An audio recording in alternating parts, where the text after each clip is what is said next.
ایک بار صحابہ کرام رضی اللہ عنہم اجمعین سے سوال کر دیا سوالیہ انداز میں کہ یا رسول اللہ صلی اللہ علیہ وسلم، وہ آپ صلی اللہ علیہ وسلم نے سوال کیا صحابہ کرام سے کہ بتاؤ تمہارا اس وقت کیا حال ہوگا جب تم پر ایسے اماموں کو مقرر کیا جائے گا، بلکہ الفاظ سخت ہیں، مسلط کے ہیں، جب ایسے اماموں کو مسلط کیا جائے گا جب نمازوں کے اوقات کو خوب کھینچ کر، خوب دبا کر اور خوب اس کے وقت کو مکروہ کر کے پڑھائیں گے تو تم اس وقت کیا کرو گے؟ صحابہ کرام نے عرض کیا رسول اللہ صلی اللہ علیہ وسلم آپ ہی بتلا دیجئے کہ ہم کیا کریں، یا کسی ایک صحابی نے سوال کیا تو آپ نے فرمایا کہ تمہیں اس وقت کرنا یہ ہے کہ اپنی نماز کو اول وقت پڑھیں اور پھر اس کے بعد ان کی جماعت میں شریک ہو جائیں کہ فتنہ نہ ہو۔ اب فتنے کے کئی معنی ہو سکتے ہیں۔ فتنے کا ایک مطلب یہ بھی ہو سکتا ہے کہ آدمی یہ سمجھنے لگے کہ بھی فلاں آدمی تو نماز ہی نہیں پڑھتا، اور فتنے کا ایک مطلب یہ بھی ہو سکتا ہے کہ لوگ یہ سمجھنے لگیں کہ وہ جو ہے ہماری جماعت سے الگ ہو گیا ہے، حالانکہ اسلام ایک ہی جماعت ہے، خواہ وہ کتنے ہی مقامات پر کیوں نہ بٹ جائے، جماعت ایک ہی ہے۔ البتہ جو اسلام سے الگ ہٹ گیا وہ پھر آپ جانتے ہیں کہ پھر وہ کہاں جائے گا، کیونکہ دنیا کے اندر جماعتیں دو ہی ہیں، ایک اسلام کی جماعت ہے اور ایک کفر کی جماعت ہے، ایک انکار کرنے والے کی جماعت ہے، ایک اقرار کرنے والے کی جماعت ہے۔ تو عزیز دوستو پتہ یہ چلا کہ ہم اپنی نماز کو اول وقت پڑھیں، اس وقت میں جب نماز کا وقت تقریباً 12:15 بجے ہو رہا ہے اور مسجدوں کے اندر نماز 2 بجے، 1:30 بجے، 2:30 بجے، 2:15 بجے ہو رہی ہیں، تو اس میں احتیاط کرنے کی کوشش کریں۔ جبکہ عصر کی نماز کا وقت 3:15 بجے ہو رہا ہے، 3:10 پر، اور نماز ہو رہی ہے 4:15 بجے، 4:30 بجے، 4 بجے، تو اس میں احتیاط برتیں۔ فجر کی نماز کا وقت ہو رہا ہے کس وقت، اور پڑھنا شروع کب کرتے ہیں؟ جب سورج نکلنے میں تقریباً 20 منٹ باقی رہ جاتی ہیں۔ اس میں بڑا مسئلہ ہے عزیز دوستو۔ بعض لوگ کہتے ہیں کہ نبی اکرم صلی اللہ علیہ وسلم نے فجر کی نماز کو اجالے میں پڑھا ہے، اور بعض کہتے ہیں آپ صلی اللہ علیہ وسلم نے ہمیشہ اندھیرے میں پڑھا ہے۔ اصل بات یہ ہے آپ صلی اللہ علیہ وسلم نے نماز فجر کو اندھیرے میں شروع کیا اور تقریباً 100 آیات پڑھتے تھے، تو اس لیے آپ صلی اللہ علیہ وسلم کو نماز پڑھاتے پڑھاتے اجالا ہو جاتا تھا۔ اصل بات ہے یہ، کیونکہ 100 آیات کا مطلب ایک رکعت میں، 200 آیات 2 رکعتوں میں، اور آپ صلی اللہ علیہ وسلم کا جو نماز پڑھنے کا انداز ہوتا تھا وہ بالکل ایسا ہوتا تھا، بہت آہستگی سے، بڑے الفاظ کو سنبھال کر اور بڑے پرسکون ہو کر۔ ایسا نہیں تھا الحمدللہ رب العالمین الرحمن الرحیم مالک یوم الدین اس طریقے سے کرا۔ آپ کو معلوم ہے کہ نماز کیا ہے؟ نماز اللہ تبارک و تعالیٰ سے، نماز کے اندر اللہ تبارک و تعالیٰ سے ہم کلام ہوتا ہے اور اس سے بات چیت کرتا ہے۔ اب اگر بات چیت میں اتنی رفتار کے ساتھ اس سے کوئی کسی سے بات کرے تو کیا اس کو ہم بات کرنا کہتے ہیں؟ نماز اسی انداز میں پڑھنا چاہیے جس انداز میں ہم دوسرے لوگوں سے گفتگو کرتے ہیں۔ الحمدللہ رب العالمین الرحمن الرحیم مالک یوم الدین، اسی طریقے سے، اسی انداز میں ہر آیت پر ٹھہر کر نماز کو ادا کرنا چاہیے۔ عزیز دوستو، یہ سب سے اہم چیز ہے، اور اپنی نمازوں کو چھوٹے سے لالچ کے پیچھے برباد نہ کریں۔ اپنی نمازوں کو اپنے وقت پر پڑھیں اور جماعت میں بھی شریک ہوں، تاکہ لوگ آپ کو یہ نہ سمجھیں کہ جی یہ جماعت سے الگ ہو گیا ہے۔ اور بہتر یہ ہے کہ جماعت سے پڑھیں، کیونکہ بعض روایت سے پتہ چلتا ہے کہ جماعت سے نماز پڑھنا واجب ہے۔ نبی اکرم صلی اللہ علیہ وسلم نے ارشاد فرمایا کہ جو اکیلے نماز پڑھی گئی ہو اس کے مقابلے میں جو نماز جماعت کے ساتھ پڑھی گئی ہو وہ 25 درجے تک بڑھی ہوئی ہے. اس میں ایک 27 درجے تک بھی بڑھی ہوئی ہے، ایک مقام پر 27 درجے بھی ہے. اور کچھ لوگوں نے وہ جو 27 وہ 25 درجے والی ہے نا، اس پر وہ لگا رکھا ہے کہ جی 1 کے بعد 2، 2 کے بعد 4، 4 کے بعد 8، اس طریقے سے 25 تک وہ جو ہے پہنچ جاتی ہے، جس کی مقدار تقریباً 3,35,54,432 تک کا وہ لکھا ہے انہوں نے. لیکن عزیز دوستو صحیح یہی ہے کہ وہ 25 گنا یا 27 گنا، یعنی ایک نماز کا بدلہ جو ہے یا تو 250 نماز یا 270 نماز، ایسے سمجھیے گا. یہ ایک چیز ہوئی. اور دوسری چیز ہے جو ہم نے آپ کے سامنے بیان کری تھی مختلف ویڈیوز کی شکل میں، وہ ہے مرد یا عورت جب وہ جوان ہو جائیں، جب ان کے نکاح کے لیے دوسرا جوڑا مل جائے تو ان کا فوراً نکاح کر دینا چاہیے. یہ دوسری چیز ہے کہ آج ہمارے یہاں جو نکاحوں کا معاملہ چل رہا ہے وہ رشتہ کرنے پہلے دیکھ بھال کرتے ہیں، کرنی بھی چاہیے.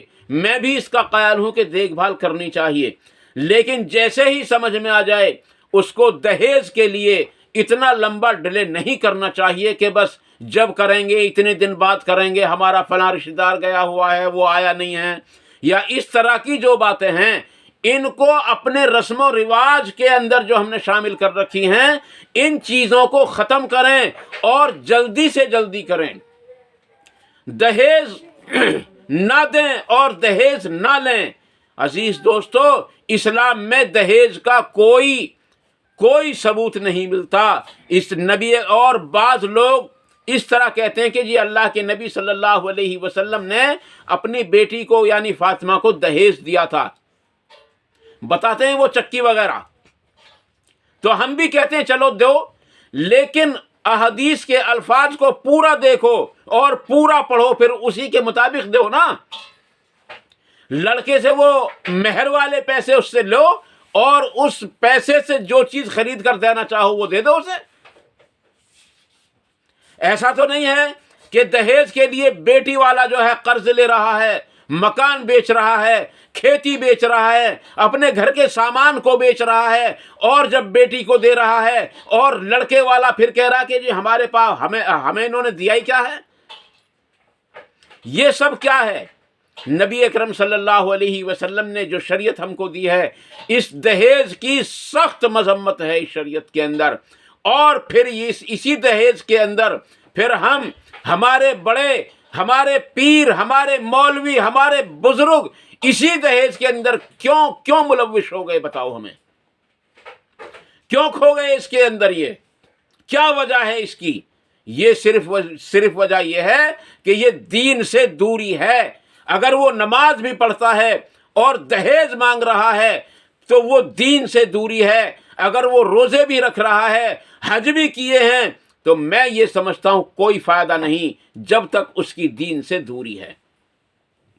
اور رسم و رواج میں پڑ جانا یہ دین سے دوری کی علامت ہے. اس لیے عزیز دوستو اس چیز سے بچنے کی کوشش کریں. اور نکاحوں میں جو اتنا لمبا ٹائم لگتا ہے اس کی وجہ یہی ہے اور کوئی وجہ نہیں ہے اس کی. ہاں البتہ جب نکاح ہو جائے تو رخصتی میں آپ کچھ وقت کھینچ سکتے ہیں، اس کی اجازت ہے. کیونکہ نبی اکرم صلی اللہ علیہ وسلم نے اپنی بیٹی فاطمہ کا نکاح کیا، اس کے بعد رخصتی نہیں کی. اور نبی اکرم صلی اللہ علیہ وسلم سے حضرت علی نے خود کہا یا رسول اللہ رخصتی ہو جائے، تو آپ صلی اللہ علیہ وسلم نے رخصتی بھی فرما دی. اس میں کوئی مذاقہ نہیں ہے کہ بھئی چلو رخصتی میں اگر دیر لگ رہی ہے، لیکن دیر اگر لگے تو دونوں طرف کے مشوروں کے اعتبار سے لگے دیر. ایسا نہیں ہے کہ کئی سال کے لیے بھی جو ہے مطلب خاموشی ہو گئے اور پھر کوئی جو ہے زورتی نہیں ہے. البتہ ایک بات واضح رہے، اگر کسی آدمی نے، کسی لڑکے نے، کسی لڑکی نے اپنی عمر پر آ کر کے کوئی غلط کام کر بیٹھا اور اس کے ماں باپ نے اس کی شادی کے بارے میں نہ سوچا ہو تو یاد رکھو اس گناہ میں وہ تو ملوث ہو ہی گئے، لیکن اس کے ماں باپ بھی اس گناہ کے وبال سے بچ نہیں سکتے، کہ انہوں نے اس پر توجہ نہیں دی تھی۔ تو عزیز دوستو، دوسری چیز ہے وہ نکاح ہے، اس لیے نکاح کو جلدی سے جلدی کر دینا چاہیے فوراً۔ ایک تیسری چیز ہے ایک قرض کی ادائیگی۔ جب قرض کی ادائیگی کی شکل بن جائے، خام خواہ کل کو دوں گا، شام کو دے دوں گا، صبح کو لے لیجو، ابھی تھوڑی دیر میں دے دوں گا، ارے بیٹھ جاؤ لے لیجو، میں کہتا ہوں کہ اس کے ملتے ہی، اس کی شکل دیکھتے ہی اپنی جیب میں ہاتھ ڈالو، اور جب تک آپ اس کے پاس تک پہنچو یا وہ آپ کے پاس تک آئے، اس سے پہلے ہاتھ میں اس کا جو قرض کی چیز ہے اس کو لے کر رکھو، اور ملتے ہی سب سے پہلے اس کو دو۔ اس لیے ہم کہتے ہیں کہ قرض کی ادائیگی کی جب شکل بن جائے فوراً اس کو ادا کر دینا چاہیے۔ اللہ کے نبی صلی اللہ علیہ وسلم سے ثابت ہے کہ آپ صلی اللہ علیہ وسلم نے 3 لوگوں کی جنازے کی نماز نہیں پڑھائی تھی۔ کون کون سے؟ ایک قرض دار، دوسرے جس نے خودکشی کی ہو، اور تیسرے وہ عورت جس کا شوہر اس سے شرعی اعتبار سے ناراض ہو۔ یہ 3 ہیں وہ۔ تو عزیز دوستو، قرض کی ادائیگی میں دیر نہیں کرنی چاہیے۔ اور چوتھی چیز ہے اللہ تبارک و تعالیٰ کے سامنے توبہ کرنا۔ اگر کوئی گناہ ہو جائے تو فوراً اللہ تبارک و تعالیٰ کے سامنے توبہ کریں، اور وہ گناہ اگر اعلانیہ ہو، سب کے سامنے ہو گیا ہو، تو توبہ بھی سب کے سامنے کریں، اور اگر وہ گناہ چھپ کر ہوا ہو، اکیلے میں ہوا ہو، حقوق العباد سے اس کا کوئی تعلق نہ ہو، حقوق اللہ سے تعلق رکھتا ہو، تو اس کی توبہ چھپ کر کریں جیسے چھپ کر گناہ ہوا تھا۔ اس لیے ہم سب کو چاہیے کہ جیسے ہی گناہ ہو جائے فوراً توبہ کریں، اور توبہ کی بھی 3 شرطیں ہیں عزیز دوستو، یاد رکھو۔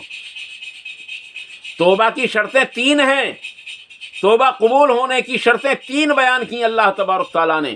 نمبر 1، اس پر پشیمان ہونا اور زبان سے معافی مانگنا، اور دل سے اس گناہ پر شرمندہ ہونا، دل اور دماغ سے، دونوں سے۔ دوسری شرط یہ ہے کہ اپنی اصلاح کرنا، الا الذین تابوا واصلحوا، اپنی اصلاح کرنا کہ اے اللہ میں آئندہ یہ کام نہیں کرنے کا، اور آئندہ نہ کرے اس گناہ کو پھر۔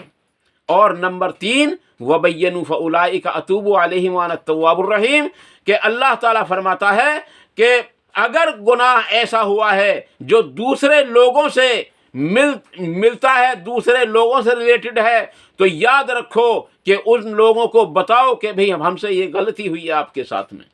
یہ 3 شرائط ہیں توبہ کے قبول ہونے کی۔ جب یہ 3 شرطیں مکمل ہوں گی تو اللہ تبارک تعالیٰ توبہ کو قبول فرما لے گا۔ ہاں البتہ یہ جو ہم استغفر اللہ استغفر اللہ استغفر اللہ پڑھتے ہیں، تو یہ ان گناہوں کو ختم کر دیتا ہے جن گناہوں کی طرف ہمارا ذرا التفات نہیں ہوتا اور ذرا توجہ نہیں ہوتی، اور یہ اس سے مراد وہ چھوٹے گناہ ہیں، اور بڑے گناہوں کے لیے توبہ کرنا شرط ہے۔ اس لیے عزیز دوستو، میں نے آپ کے سامنے چوتھی چیز رکھ دی۔ چوتھی چیز ہے توبہ جو ہے وقت پر کرنا، یعنی گناہ ہوتے ہی فوراً توبہ کرے۔ اور اگر گناہ نہ بھی ہوں تو نبی اکرم صلی اللہ علیہ وسلم سے جو الفاظ ثابت ہیں وہ استغفار پڑھے، استغفر اللہ الذی لا الہ الا هو الحی القیوم واتوب الیہ۔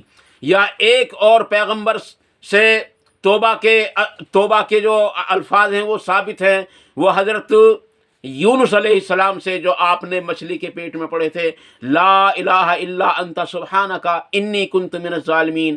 یا پھر وہ توبہ جو حضرت آدم علیہ السلام سے ثابت ہے، جو آپ نے جنت میں وہ پھل کھایا جس کی وجہ سے آپ زمین پر بھیج دیے گئے، تو آپ نے وہ توبہ کے الفاظ پڑھے ہیں، ان کو یاد کرنے قرآن کریم کے اندر موجود ہیں۔ وہ توبہ کے الفاظ قرآن کریم کے اندر موجود ہیں۔ حضرت نوح علیہ السلام، وہ حضرت آدم علیہ السلام والے بھی، اور حضرت یونس علیہ السلام والے بھی. حضرت آدم علیہ السلام والے ہیں ربنا ظلمنا انفسنا وان لم تغفر لنا وترحمنا لنکونن من الخاسرین.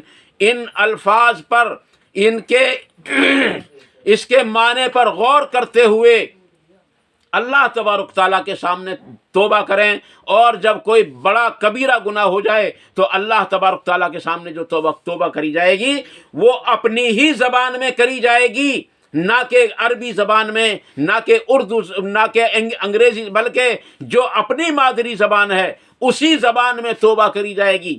بلکہ توبہ کے اس کے کچھ آداب بھی لکھے ہیں کہ بہتر یہ ہے کہ روزہ رکھ لے، بہتر یہ ہے کہ کم از کم دو رکعت نماز نفل پڑھ لے.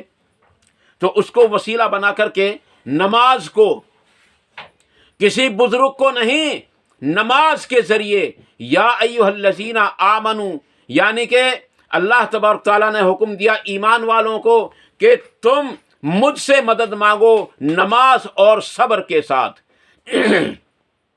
نماز اور صبر کے ساتھ. تو یہ چیزیں جو ہیں اللہ تبارک تعالیٰ نے قرآن کریم کے اندر بھی ارشاد فرمایا کہ تم وسیلہ تلاش کرو مجھ تک پہنچنے کا، لیکن وسیلہ کسی بزرگ کا نہیں. ہاں، بزرگ کا وسیلہ تو وہی ہے کہ بزرگ نے ہمیں راستہ بتایا کہ اللہ تبارک تعالیٰ کے سامنے جا کر کے اس سے معافی مانگو، یہی وسیلہ ہے بزرگ کا. بس ہمارے پیغمبر صلی اللہ علیہ وسلم کا جو وسیلہ ہے وہ وسیلہ یہی ہے کہ انہوں نے ہم کو قرآن دے دیا، اور انہوں نے اپنے فرامین کے مطابق ہمیں زندگی گزارنے کا طریقہ بتا دیا. یہی ہے آپ صلی اللہ علیہ وسلم سے ثابت جو ہے آپ صلی اللہ علیہ وسلم کا جو وسیلہ ہے. یا پھر آپ نے فرمایا جب اللہ سے دعا مانگو تو اللہ تبارک تعالیٰ کی حمد و ثنا بیان کرو، پھر نبی صلی اللہ علیہ وسلم یعنی مجھ پر، یعنی نبی صلی اللہ علیہ وسلم پر درود بھیجو، اور پھر جو چاہو اللہ تعالیٰ سے مانگو، انشاءاللہ تعالیٰ قبول ہو کر ہی رہے گا. اس لیے عزیز دوستو، اللہ تبارک تعالیٰ کے سامنے توبہ فوراً کریں. اور پانچویں اور آخری چیز جو میرے ذہن میں ہے وہ ہے جنازہ. جب وہ تیار ہو جائے پھر اس میں کسی کو دیری کی کوئی اجازت نہیں ہے. نبی اکرم صلی اللہ علیہ وسلم کے زمانے میں ایک عورت مسجد نبوی کی صفائی کیا کرتی تھی، اور اچانک جب آپ نے اس کو نہیں دیکھا، 1 یا 2 دن ہو گئے یا اسی دن نہیں دیکھا کہ وہ عورت کہاں گئی جو صفائی کرتی تھی، تو صحابہ کرام نے عرض کی یا رسول اللہ رات اس کا انتقال ہوگا اور ہم نے اس کو دفن کر دیا. آپ نے فرمایا کہ تم نے مجھے کیوں نہیں بتایا؟ تو صحابہ کرام نے عرض کی یا رسول اللہ کہ آپ کو اس سے تکلیف ہوتی اس لیے ہم نے آپ کو نہیں بتایا. آپ اس کی قبر پر تشریف لے گئے اور جنازے کی نماز پڑھی.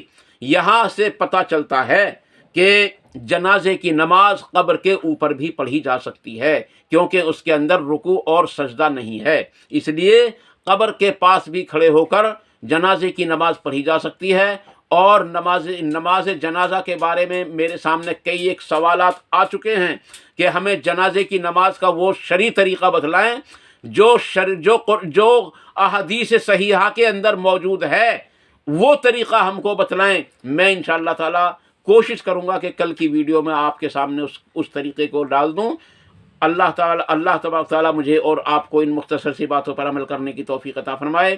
اور اللہ تبارک تعالیٰ سے دعا ہے جذبات میں اگر کوئی بات غلط نکل گئی ہو تو اللہ تعالیٰ اسے معاف فرمائے، اور جو صحیح بات نکلی ہو ہمارے دلوں کے اندر راسخ فرمائے. ہم سب کو قرآن و حدیث کی باتوں کو کہنے، سننے اور عمل کرنے کی توفیق بھی عطا فرمائے، اور ان پر عمل کرنا بھی آسان فرمائے. وآخر دعوانا ان الحمد للہ رب العالمین. سبحان ربک رب العزت عما یصفون وسلام علی المرسلین والحمد للہ رب العالمین. والسلام علیکم ورحمۃ اللہ تبارک و تعالی وبرکاتہ.